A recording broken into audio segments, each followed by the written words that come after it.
नमस्कार प्रिय साथियों, वेलकम टू एग्जाम वॉर। तो जैसा कि आपको पता होगा कि एमपीपीएससी का जो 2019 का प्रीलिम्स और मेंस हुआ था, तो प्रीलिम्स का रिजल्ट फिर से अलग बेस पर तैयार किया जा रहा है।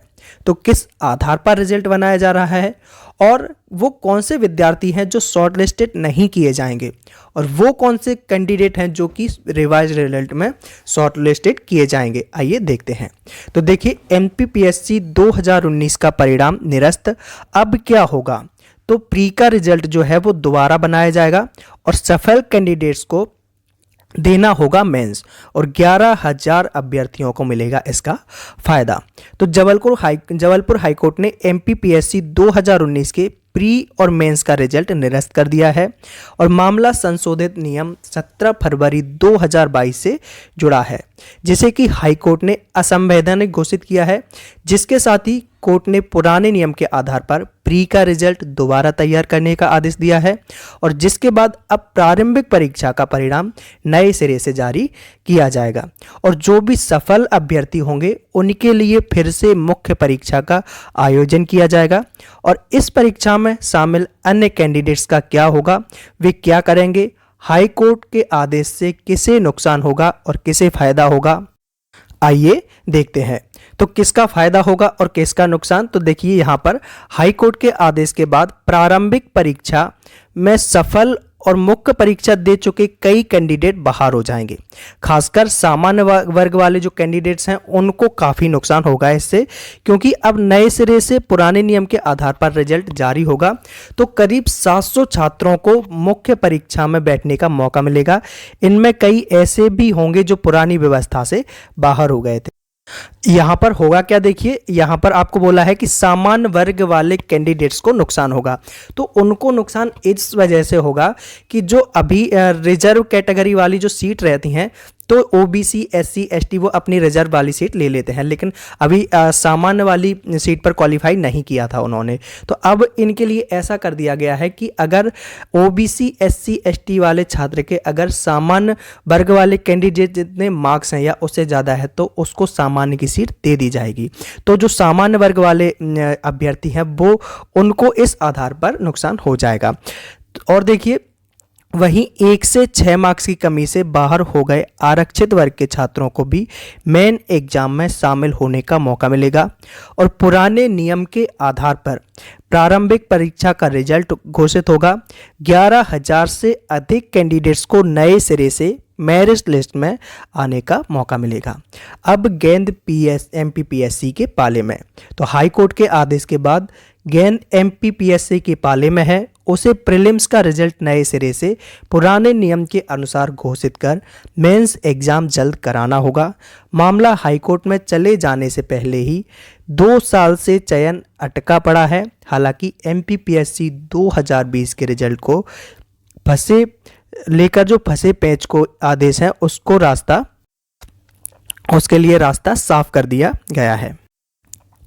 ये देखिए, अधिवक्ता रामेश्वर सिंह ठाकुर और विनायक प्रसाद शाह ने आरक्षण अधिनियम 1994 की धारा 44 और संशोधन दिनांक 17 फरवरी 2020 समेत रिजल्ट को कोर्ट में चुनौती दी थी। और देखिए, जो व्यक्ति अभी ओवर एज हो चुके हैं उन कैंडिडेट्स को मिलेगा मौका। वो कैसे मिलेगा? देखिए, मेंस के लिए करीब 11,000 से अधिक कैंडिडेट्स को बुलाया जाएगा। ऐसे कैंडिडेट्स जो अब ओवर एज हो चुके हैं उन्हें पुरानी उम्र के आधार पर ही मेंस में बैठने का मौका मिलेगा। हाई कोर्ट के आदेश के अनुसार एक आदेश निकालकर पुराने रिजल्ट को निरस्त करने की अधिसूचना जारी करनी पड़ी है।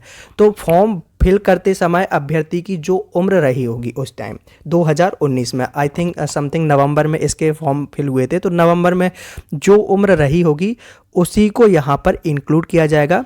वही एज मानकर यहाँ पर अभ्यर्थियों को लिया जाएगा, तो उनको ओवर एज नहीं माना जाएगा। और देखिए, डिवीजन में बेंच के 89 पेज के फैसले में क्या है? तो देखिए, जबलपुर हाईकोर्ट में एक साथ 58 याचिकाओं पर सुनवाई चल रही थी और हाईकोर्ट ने 31 मार्च को ही सुनवाई पूरी कर फैसला सुरक्षित रख लिया था। नए आदेश में संशोधनों को शून्य कर दिया गया और एमपीपीएससी को निर्देशित किया गया है। तो सरकार के संशोधन में ये हुई थी बड़ी चूक।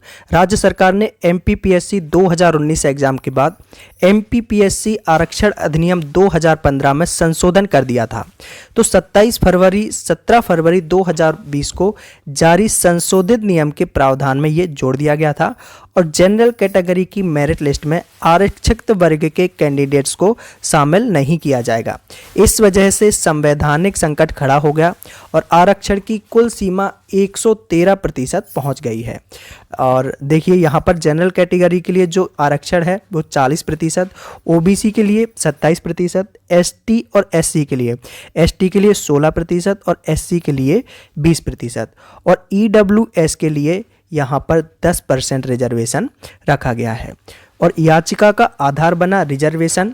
नए नियम से रिजर्वेशन की तय सीमा का उल्लंघन हो रहा था और ये इंदिरा साहनी मामले में सुप्रीम कोर्ट के आदेश की अवहेलना थी और इसी को आधार बनाकर 58 कैंडिडेट्स ने हाई कोर्ट में याचिका दायर की थी और याचिका के जरिए एमपीपीएससी 2019 के रिजल्ट को हाई कोर्ट में चुनौती दी गई थी। और वहां पर जो एडवोकेट थे रामेश्वर सिंह ठाकुर और विनायक प्रसाद शाह, इन्होंने आरक्षण अधिनियम 1994 की धारा 44 और संशोधन 17 फरवरी 2022 सहित रिजल्ट को चुनौती दी थी और सरकार पहले ही वापस लेके चुकी है संशोधन।